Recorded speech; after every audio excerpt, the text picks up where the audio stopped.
Pablo Escobar organizó el tráfico de la cocaína, creó un sistema de distribución y ganó literalmente millones de dólares. Su supervivencia dependía de su capacidad para aterrorizar. Tenía que cometer actos abominables.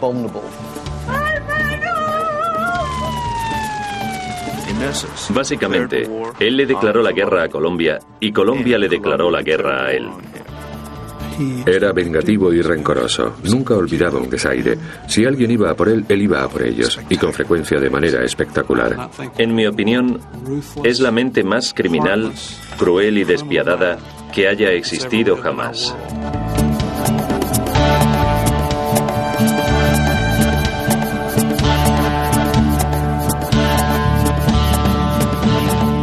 Pablo Escobar.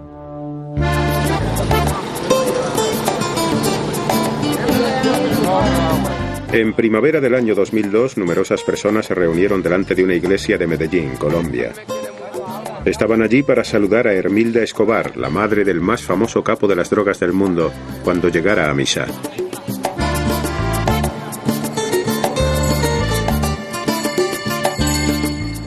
Desde que murió Pablo, se celebra una misa por él cada mes. Al mismo tiempo, ayudamos a los pobres para que puedan tomar el desayuno. Hermilda Escobar lo considera un tributo adecuado a su hijo Pablo, un hombre al que aún se reverencia como a un héroe en Medellín. En el resto del mundo, Pablo Escobar es conocido como uno de los criminales más peligrosos de la historia.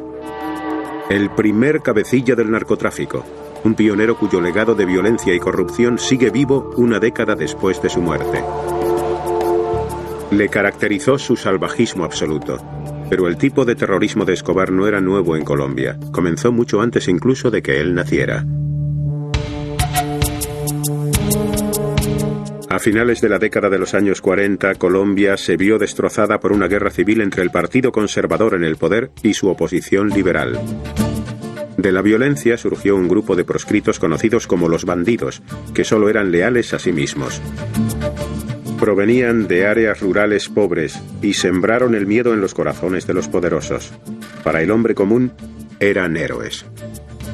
La gente de Colombia, bien oprimida por el gobierno o atormentada por los revolucionarios o por los paramilitares, recurrieron de forma natural a los bandidos. Estos hombres se convirtieron en la inspiración del joven Pablo Emilio Escobar Gaviria. Pablo, hijo de Abel de Jesús y Hermilda Escobar, nació el 1 de diciembre de 1949. Fue el tercero de sus 7 hijos. La familia vivía en la comunidad campesina de Río Negro, a 37 kilómetros de la ciudad de Medellín. Su padre era granjero y su madre maestra. Ella provenía de la baja burguesía, pero estaba educada. Había luchado por su educación y estaba decidida a enseñar a otros. Mi padre era ganadero en Río Negro, donde poseía animales. Cada día él y sus empleados se levantaban a las 4 de la mañana y ordeñaban a las vacas para obtener queso, mantequilla y leche que mandaban a la aldea. Abel y Hermilda se casaron el 4 de marzo de 1946. Pablo nació 3 años después e inmediatamente se convirtió en el centro de atención. Lloraba todo el rato. Estaba muy mimado. Era muy mono cuando era pequeño. Todo el mundo quería tenerlo en brazos.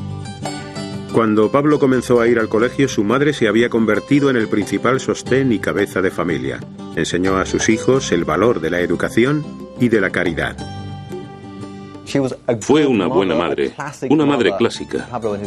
Pablo y sus hermanos y hermanas la querían mucho más que a su padre Abel. Ambos padres nos dieron buenos consejos, nos enseñaron a trabajar duro y, lo que es más importante, nos enseñaron a ser fieles a nuestra palabra. Más tarde solía afirmar que había crecido pobre en Colombia. No fue así. En realidad pertenecía a la clase media, incluso a la clase media alta. Los Escobar se trasladaban de pueblo en pueblo, a cualquier sitio donde la madre de Pablo pudiera encontrar trabajo como maestra. En todos los lugares donde vivió la familia nunca estaban completamente a salvo de la violencia que azotaba su país. Sufrimos mucho porque mi madre daba clases en una escuela fundada por el Partido Conservador. Por ello, los rebeldes del Partido Liberal vinieron un día a quemar la escuela e intentaron asesinar a mi madre y a todos nosotros, pero el ejército llegó y nos salvó. Pablo creció en un tiempo en que la violencia estaba por todas partes, en que su madre literalmente rezó y prometió una capilla a cierta imagen de la Virgen si su hijo no moría. Como a la mayoría de los chavales de Colombia, a Pablo le encantaban las historias sobre los héroes bandidos que merodeaban por la campiña. Admiraba su independencia y su forma de socorrer a los necesitados. Comenzó a intentar hacer lo mismo. En la escuela teníamos amigos más pobres que nosotros y mi madre tenía crédito en las tiendas de alimentación de la zona, así que aprovechaba el crédito de mi madre y daba comida y bebidas a los niños pobres durante el descanso. Cuando era pequeño, solía llevar su comida a una imagen de Cristo que yo tenía en casa. Tomaba un pedazo de pan y un pedazo de carne, o la mejor comida que tenía. Iba a la estatua y le decía: «Pobre Cristo, ¿quieres un poco de carne?». En 1961, cuando Pablo contaba 12 años de edad, su familia finalmente se instaló en el pueblo de Envigado, al sur de Medellín. Su madre abrió una escuela elemental allí. Al año siguiente, el adolescente acudió a la Escuela de Segunda Enseñanza de Medellín. Salía con un grupo de estudiantes a favor de los políticos de izquierdas y de la Revolución Cubana, que había tenido lugar pocos años antes. Pablo admiraba especialmente cómo Fidel Castro se había enfrentado a la autoridad y había llegado a dirigir una nación. Pronto el adolescente se rebeló contra sus profesores. Le suspendieron por robar las respuestas de un examen y comunicarlas a los otros estudiantes. Comenzó a fumar marihuana y a saltarse las clases. En 1966, aquel rebelde de 16 años se salió de la escuela. Comenzó un ciclo de dormir durante todo el día y fumar marihuana sin parar hasta el amanecer. Soñaba con hacerse millonario, pero no le interesaba un trabajo tradicional. Se ve enfrentado a un dilema. Si quiere tener éxito, o bien tiene que cambiar su estilo de vida, ir a la universidad, hacer algo parecido, o podía dedicarse a algún tipo de negocio criminal. El adolescente comenzó a pasar cada vez más tiempo en las calles pobres de Medellín. La ciudad era un vivero del crimen, y Pablo pronto descubrió formas creativas de ganar dinero. Se cuenta que Pablo Escobar inició su carrera criminal robando lápidas de un cementerio, borrando las inscripciones y vendiéndolas en blanco a la gente. Pablo descubrió que era un líder natural. Pronto había formado su propia banda y estaba perpetrando crímenes más sofisticados. Empezó a darse cuenta de que también podía robar coches y vender las piezas en el mercado de segunda mano. Y luego decidió ir un paso más allá y ofrecer un seguro que se convirtió en una especie de extorsión, según la cual, si me pagas, no te robaré el coche. Pablo también utilizaba los coches que robaba para recompensar a sus ayudantes. Cuando cumplió los 21 tenía un grupo de leales seguidores que se volvería aún mayor. En 1971, un acaudalado terrateniente colombiano llamado Diego Echevarría fue secuestrado. Posteriormente apareció su cuerpo torturado y estrangulado hasta morir. Echevarría no era un personaje popular en Medellín. Era un rico industrial al que odiaba mucha gente pobre de allí. El caso no se resolvió jamás, pero el astuto Escobar se atribuyó acertadamente el mérito del asesinato.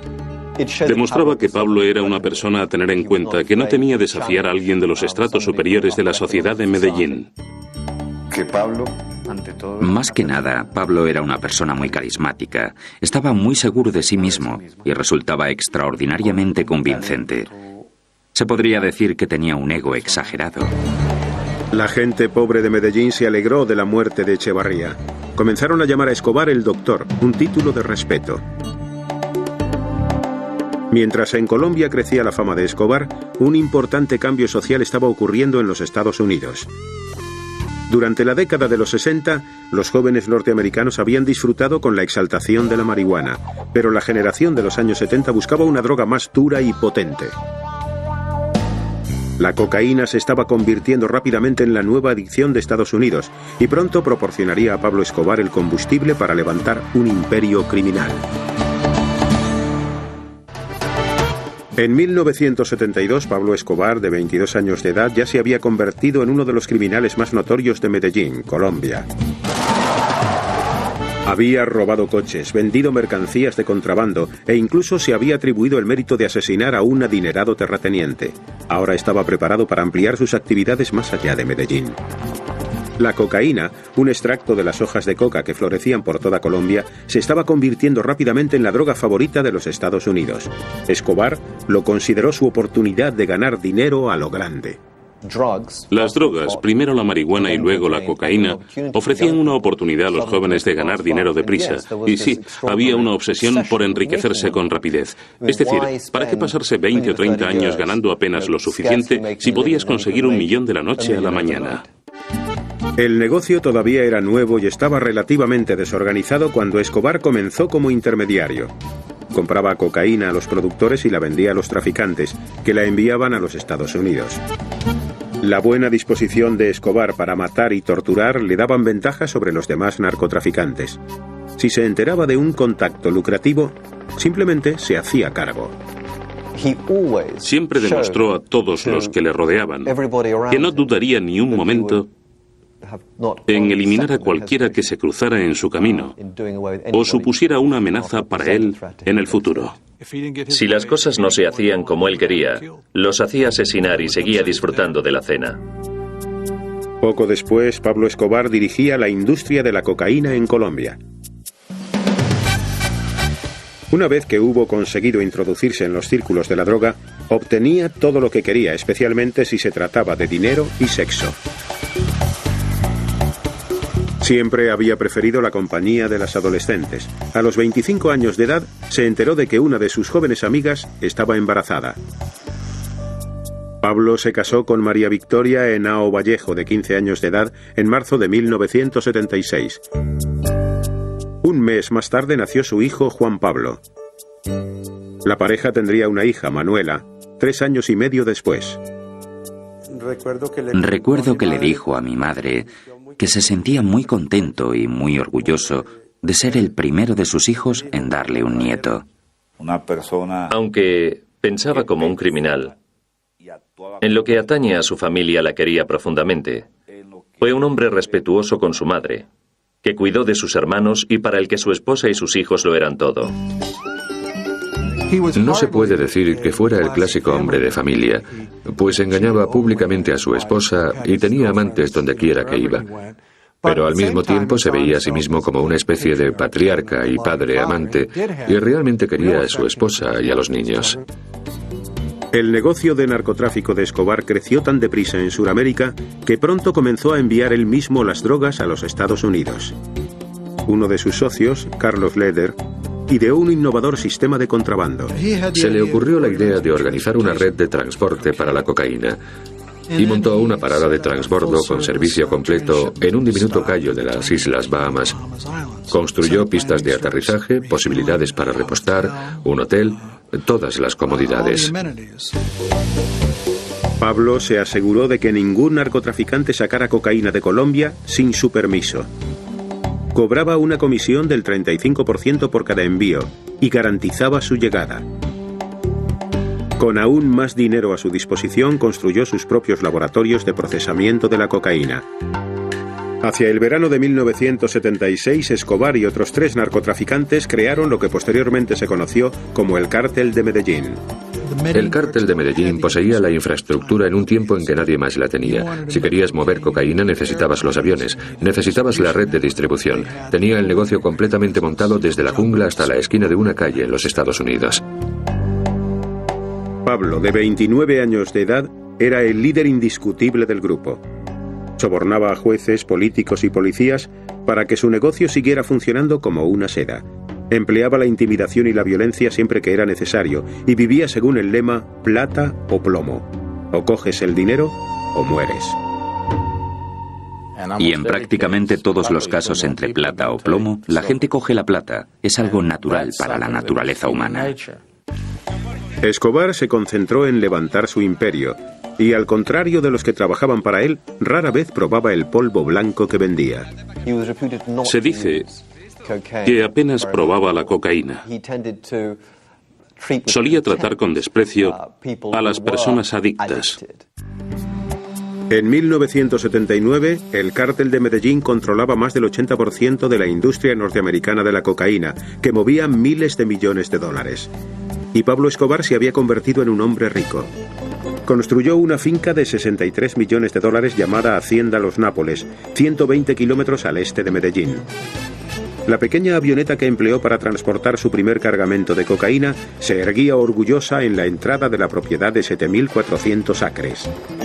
La enorme finca incluía 20 lagos artificiales, una pista de aterrizaje, un helipuerto, 6 piscinas y un zoológico lleno de animales exóticos. No sabía qué hacer, así que construyó primero el zoo. Construyó un zoo enorme con elefantes, rinocerontes, jirafas y otros animales. Pablo también quiso compartir su riqueza con el público. La gente tomaba autobuses en Medellín para visitar su propiedad. Según iba creciendo su reputación de criminal, Escobar comenzó a compararse con otros forajidos legendarios. Compró un sedán cosido a balazos de los años 30, afirmando que había pertenecido a Bonnie and Clyde. A veces incluso se disfrazaba de su héroe, el revolucionario mexicano Pancho Villa. A Pablo le parecía muy atractiva esa imagen de rebelde latino capaz de asestar un golpe a los norteamericanos. Detrás de las puertas cerradas de su exótica hacienda, el narcotraficante celebraba fiestas salvajes en las que satisfacía su deseo de menores.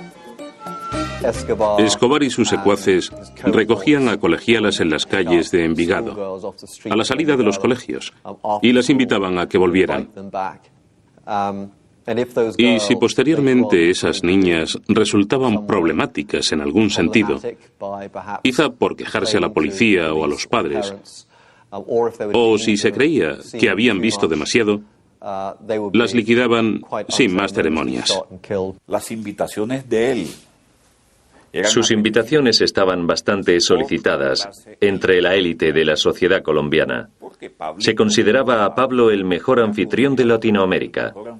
Sus fiestas eran literalmente orgías con las mujeres más bellas y las mejores bebidas. Había para todos los gustos, legales o ilegales. Había drogas, había chicas muy jóvenes, había competiciones y juegos sexuales muy extraños, juegos eróticos. A veces Escobar ordenaba a las chicas que se desnudaran y treparan a un árbol mientras sus huéspedes miraban. U organizaba una carrera. La chica que la ganaba se llevaba un coche nuevo a casa. María, la mujer de Pablo, sabía de sus fiestas sexuales, pero estaba dispuesta a mirar hacia otro lado para seguir casada con uno de los hombres más ricos de Colombia. Además, Pablo era un padre muy afectuoso. Cuando Manuela tenía 2 años, su guardaespaldas se ofreció a llevar a la niña, a cambiarla, a ayudar con esas tareas diarias, y Pablo insistió que en ningún caso, porque el día que ya no pudiera ocuparse de su hija, dejaría de ser Pablo Escobar. Escobar quería que se le considerara un gran hombre. Regaló millones para ayudar a los pobres. Construyó carreteras, canchas de fútbol e incluso una urbanización llamada Barrio Pablo Escobar. A Pablo le dolía mucho ver sufrir a la gente. Creía que todos aquellos pobres debían vivir dignamente y tener sus propias escuelas e iglesias. Quería que tuvieran una vida decente. Escobar quería ser Robin Hood en realidad. Quería que la gente le siguiera. Quería convertirse en un héroe para la clase trabajadora, para los campesinos. Para promocionar aún más su imagen, en 1982 se presentó candidato al Congreso. Básicamente había conseguido todo el poder posible en el mundo del crimen y comenzó a buscar formas de legitimar su industria y también de aumentar y elevar su propio poder personal. Con 32 años fue elegido congresista sustituto, lo que significaba que podía acudir durante la ausencia de un miembro. Para Escobar su elección demostró que el pueblo le amaba. Realmente, él no se veía muy distinto de tantos otros políticos, pues muchos de los políticos estaban en su nómina o aceptaban su dinero, y él no se consideraba peor que muchos de ellos. Se consideraba un gran hombre y su dinero le permitía hacer realidad sus fantasías exóticas y excéntricas de animales salvajes y chicas jóvenes, tal y como lo hacía. Ahora intentaba hacer realidad la fantasía de convertirse en presidente de Colombia. Escobar pronto descubriría que su popularidad no llegaba hasta la capital, la ciudad de Bogotá. Como tantos de los que se crean para una elección. El candidato a la presidencia, Luis Galán, denunció los lazos de Escobar con el negocio de la cocaína, y el ministro de Justicia, Rodrigo Lara Bonilla, inició medidas enérgicas contra las contribuciones electorales provenientes de las drogas. En enero de 1984, expulsaron a Escobar del Congreso. Su carrera política había acabado, pero no estaba dispuesto a marcharse tranquilamente. 3 meses después, mandó asesinar a Bonilla. Lo hicieron en la forma típica del cártel. 2 en una motocicleta, 1 con una ametralladora. La moto se acerca a la limusina de Rodrigo Lara Bonilla, parada en un semáforo, y el tipo de atrás saca la ametralladora, vuela la ventanilla de atrás y le vuela la tapa de los sesos. La gente se dio cuenta de que aquel hombre se acababa de cargar a un miembro del Consejo de Ministros. La muerte de Bonilla fue un gran paso en la escalada de terrorismo que realizó Escobar para poner a Colombia de rodillas. Mientras Colombia luchaba contra el terrorismo subvencionado por las drogas, los Estados Unidos reñían su propia guerra contra el narcotráfico. Pronto Escobar se enfrentaría a una nueva amenaza y respondería con una oleada brutal de terror.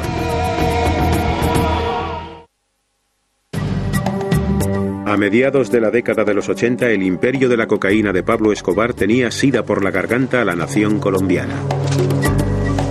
3.700 kilómetros al norte, el presidente de los Estados Unidos había declarado una guerra a las drogas, que había convertido en una pieza clave de su administración. Los Estados Unidos presionaban cada vez más a la policía colombiana, al ejército colombiano, al gobierno colombiano y al sistema legal colombiano para que acabaran con las drogas. El gobierno de Colombia accedió a permitir que los Estados Unidos extraditaran a traficantes colombianos que enviaban drogas a Norteamérica. En Colombia, incluso aunque los hubieran detenido y condenado, habrían salido rápidamente. Y no solo eso, también hubieran podido dirigir sus organizaciones mientras estaban en prisión. Sabían que no podrían comprar su camino a la victoria o a la libertad en los Estados Unidos, y que si los arrastraban ante un jurado norteamericano, los juzgarían y condenarían y los meterían en una auténtica cárcel, y eso acabaría con su negocio. Tenían una máxima que rezaba: mejor una tumba en Colombia que una celda en los Estados Unidos. En noviembre de 1985, Escobar y otros traficantes de drogas unieron fuerzas para demostrar al gobierno que no se iban a dejar intimidar. Escobar alistó a un grupo de guerrilleros de izquierdas para atacar a la sede del Tribunal Supremo de Colombia, el Palacio de Justicia. Los guerrilleros, armados con ametralladoras, cohetes y granadas, asaltaron el edificio y atacaron a los miembros del Tribunal Supremo. El ejército colombiano respondió con andanadas de ametralladora, tanques y tropas de asalto. Durante el asedio de días de duración murieron 97 personas, incluyendo 11 de los 24 magistrados del Tribunal Supremo. El ataque al Palacio de Justicia constituyó otro hito en la historia de Colombia. El impacto fue a largo plazo.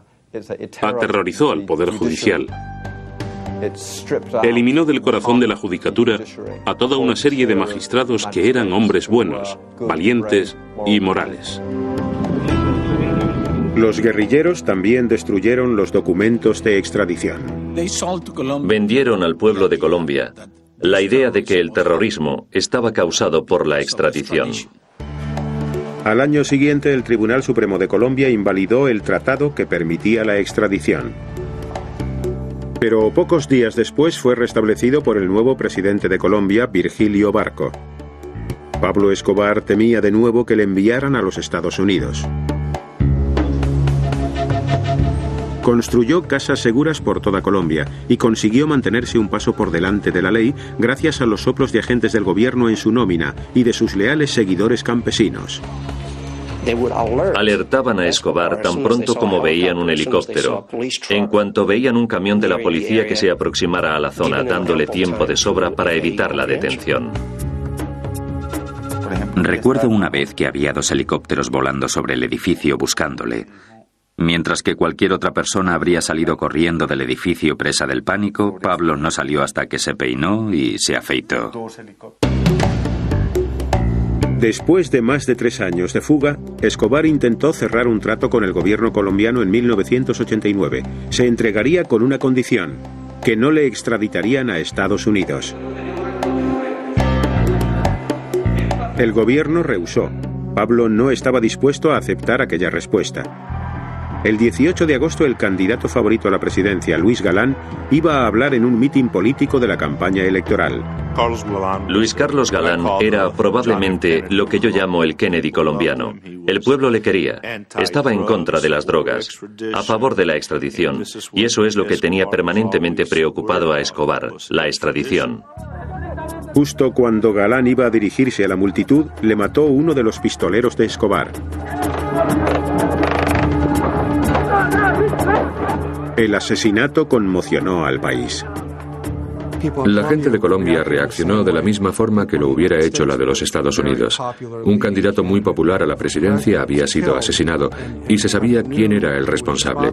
Se comenzaba a considerar a aquella persona no solo un criminal o proscrito, sino literalmente un enemigo del Estado.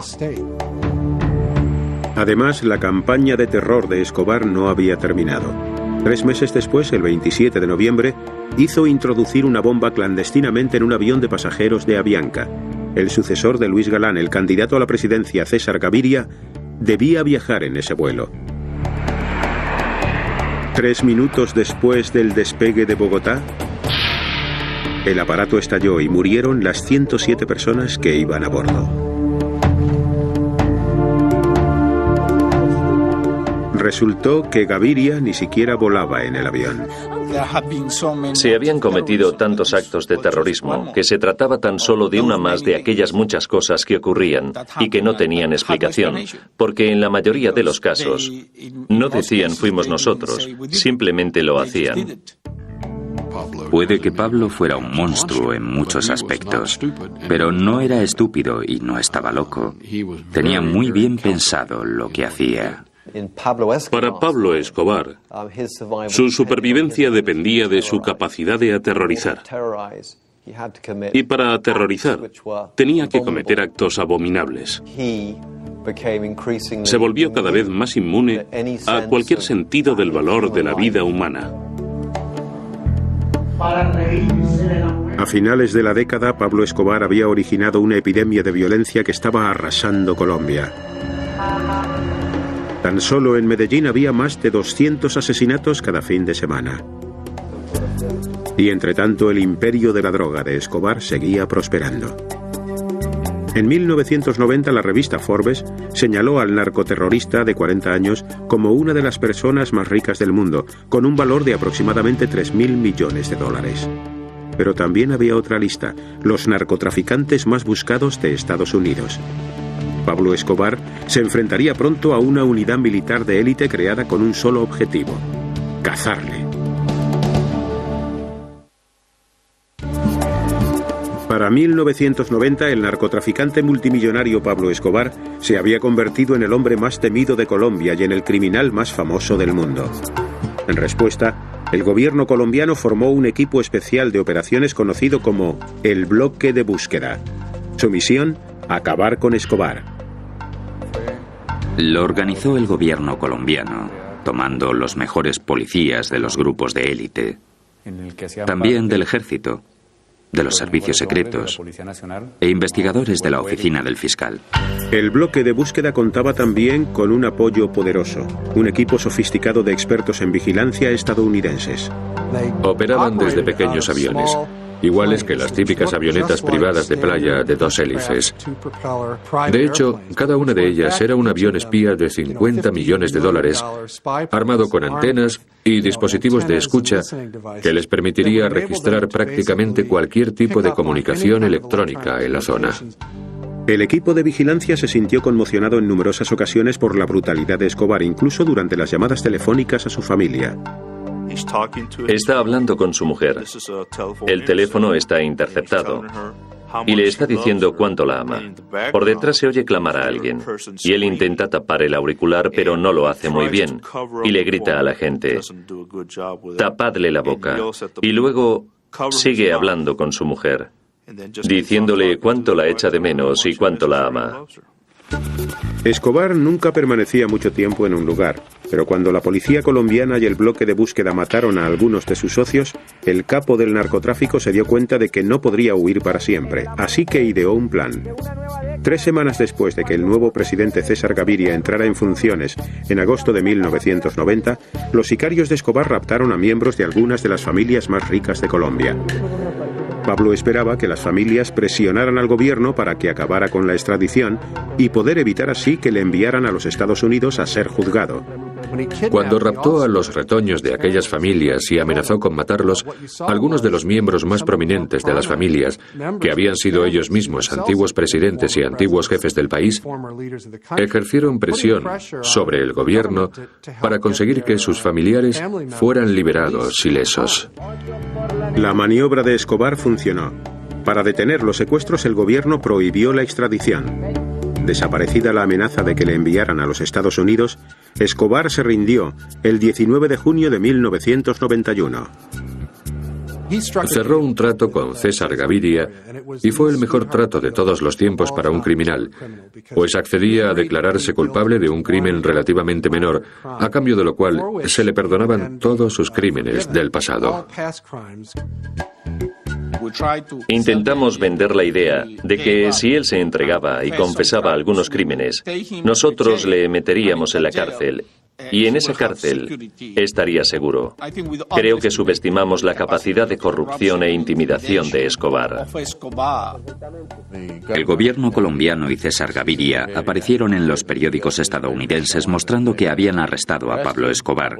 Lo que no se decía era que Escobar se encontraba en una prisión construida por él, con guardas que él mismo había seleccionado. Y, por cierto, también eligió a los prisioneros que le acompañaban allí. La cárcel, llamada La Catedral, se construyó en una fértil ladera de la ciudad de Envigado, cerca de los amigos y la familia de Escobar. Cuando se trasladó allí, el complejo parecía más un club de campo que una prisión. Construyó un campo de fútbol en la cárcel, construyó una discoteca, solían invitar a amigas, a mujeres, celebraban fiestas, era una completa farsa. Mi parte favorita del trato es que la Policía Nacional de Colombia, incluyendo el bloque de búsqueda del coronel Martínez, no podía acercarse a 20 kilómetros de su prisión. Escobar entraba y salía como quería. Acudía a partidos de fútbol en Medellín y a clubes nocturnos de Envigado. La esposa y los hijos de Pablo le visitaban con frecuencia. En la catedral encontraban todas las comodidades de casa, incluyendo una casa de juegos construida especialmente para Manuela, su hija de 11 años. Puede que la condena a prisión de Escobar fuera una farsa, pero el gobierno le había dado al público lo que más deseaba: el cese del terror. Yo diría que Gaviria cumplió hasta cierto punto los deseos de los colombianos en aquel momento, en el sentido de, por favor, ¿podría acabarse esta violencia? Durante su encarcelamiento, Pablo continuó dirigiendo su negocio multimillonario de la cocaína como siempre lo había hecho, y con igual crueldad. Descubrió que miembros del cártel de Medellín, al parecer, estaban aprovechando el hecho de que Pablo no estaba fuera todo el tiempo para robarle. Escobar llevó a los hombres a la prisión, los torturó taladrándoles agujeros en las rodillas y arrancándoles las uñas, y luego los mató. Esta vez Escobar había ido demasiado lejos. Cuando se filtró la noticia de los brutales asesinatos, los agentes del gobierno no pudieron seguir ignorando las acciones de Escobar. El 22 de julio de 1992, el presidente Gaviria ordenó que se trasladara a Escobar a una cárcel de verdad. Pero Pablo sobornó a una patrulla de soldados y escapó. El chiste que corría en Colombia era: ¿cuántos soldados colombianos hacen falta para dejar salir a Pablo Escobar de la cárcel? Y la respuesta, 1 para abrir las puertas y 5.000 para vigilar. Escobar estaba libre, pero sus enemigos se encontraban por todas partes, y pronto se le acabarían los lugares donde ocultarse.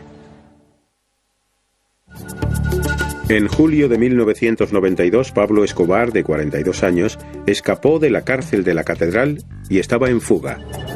Los gobiernos estadounidense y colombiano estaban decididos a hacer comparecer al capo ante la justicia. Una vez que se fugó de la catedral, todo comenzó a derrumbarse. En la catedral había contado con la protección del gobierno. De pronto, los perros le pisaban los talones. Sus amigos comenzaron a abandonarle y pienso que se consideraba mucho mayor de lo que realmente era. Puede que fuera económicamente poderoso, pero ya no lo era desde el punto de vista humano. Escobar intentó febrilmente negociar un nuevo acuerdo con el gobierno.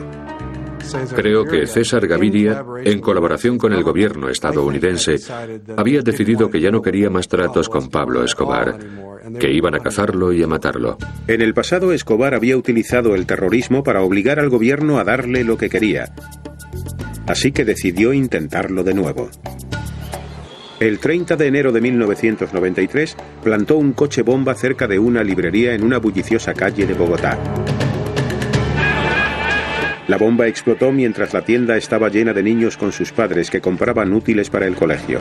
21 personas murieron por la explosión y otras 70 resultaron heridas. Nadie tenía nada que ver con el narcotráfico. Fue simplemente una bomba indiscriminada que decidió hacer explotar para enviar un mensaje al gobierno de Colombia. El gobierno no era el único problema de Escobar. Después de su huida de la prisión, un grupo de ciudadanos de Colombia había decidido que si la policía no conseguía detenerle, lo harían ellos mismos. Formaron un grupo de vigilantes llamado Los Pepes, un acrónimo de Perseguidos por Pablo Escobar. Se supone que Los Pepes era una organización de ciudadanos colombianos, bien miembros de familias cuyos hijos, o hermanos o esposos, habían sido asesinados por Escobar, miembros enemistados del propio cártel de la cocaína de Escobar y miembros de cárteles rivales. Un día después de la bomba en la librería, los Pepes tomaron represalias. Explotaron bombas delante de una de las casas de Escobar y una hacienda propiedad de su madre ardió hasta los cimientos. En lugar de atacar al propio Escobar, comenzaron a ir a por cualquiera relacionado con Escobar, ya fuera profesional o personalmente, y le mataban. Desestabilizaron mucho la seguridad de Pablo. Le golpearon económicamente. Atacaron a la gente que estaba cerca de él y, lo que quizá es aún más importante, le afectaron psicológicamente porque atacaban los símbolos que tanto amaba. Utilizaron sus propias técnicas en contra de Escobar, atacando a la familia, mataron a mucha gente, quemaban los ranchos, mataban a sus caballos de millones de dólares. El enemigo público número 1 de Colombia estaba recibiendo una dosis de su propia medicina. Cada vez eran menos los que le suministraban información que le mantuviera por delante de las autoridades. Por ello tenía que cambiar de casa cada vez con mayor frecuencia. Creo que él mismo se dio cuenta de que nadie más iba a ayudarle y que se le había acabado el tiempo, el espacio y la suerte. Pablo intentó sacar a su familia del país, pero las autoridades no lo permitían. Lo último que querían en Colombia era que su familia desapareciera en aquel momento, pues sabían que al mantenerles en Colombia, Pablo Escobar estaría continuamente preocupado por ellos, pues sabía que los Pepes la matarían a la mínima oportunidad. Si tenía un talón de Aquiles era su familia. Evidentemente los quería fuera del país en un lugar seguro. Si estaban en un lugar seguro donde no tuviera que preocuparse por ellos, podría iniciar una guerra a gran escala contra el gobierno de Colombia. En otoño de 1993, el cártel de Medellín estaba en total confusión, pero era a su familia lo que más preocupaba a Escobar. No les había visto durante un año y les echaba terriblemente de menos. El 1 de diciembre, Pablo cumplió 44. Sabía que se encontraba bajo vigilancia constante, por lo que sus llamadas telefónicas siempre eran breves para que no pudieran rastrearlas. El día después de su cumpleaños, llamó a su familia. Llevábamos 24 horas esperando una llamada que sabíamos que tenía que hacer Escobar a su hijo Juan Pablo. Y cuando la hizo, se quedó al teléfono durante 5 minutos, un tiempo que nos permitió localizarle. El bloque de búsqueda rastreó la llamada hasta esta casa adosada en el barrio de clase media de Los Olivos, en Medellín. Vi que en la parte superior se encontraba Pablo Escobar hablando por teléfono. En ese momento, él me miró a mí y colgó. El teniente Martínez pidió refuerzos y pronto los agentes del bloque de búsqueda habían rodeado la casa. Escobar estaba atrapado. Rompieron la puerta de chapa y entraron. Al oírlo, el Limón, el guardaespaldas de Pablo, apareció en la ventana de ahí arriba y salió disparando a la policía. Le dieron y cayó al suelo. Escobar se asomó a la ventana con una pistola en cada mano, disparando hacia adentro y hacia afuera e insultando a la policía. Pablo se quitó las zapatillas y saltó al tejado. Cuando llegó a la mitad del tejado, los disparos que estábamos haciendo le dieron. Escobar fue alcanzado 3 veces. Una de las balas le dio en la cabeza. Murió al instante. Al final murió como cualquier otro malhechor. El peor criminal de este mundo, el mayor criminal del mundo del narcotráfico que había existido jamás, murió como un hombre cualquiera. El 3 de diciembre de 1993, más de 20.000 colombianos llenaron las calles de Medellín durante el funeral de Pablo Escobar. Algunos acudieron a celebrar, otros a lamentar la muerte del Robin Hood de Medellín. El último y más cruel de los bandidos ya no estaba. Era alguien temido y no especialmente respetado por el pueblo de Colombia, pero al mismo tiempo fue quizá uno de los colombianos más famosos y con más éxito de todos los tiempos. Y pienso que hubo al menos una punzada de orgullo nacional herido cuando finalmente le localizaron y le mataron. Pueden preguntar a los taxistas, ir a los barrios populares y preguntar a cualquiera sobre la imagen que quedó de Pablo en Medellín. Y dirán que es una imagen muy positiva, buena y saludable. No sé de ninguna mente más criminal, cruel y despiadada que haya existido en nuestro mundo desde siempre. En mi opinión, es el hombre más cruel que ha vivido jamás.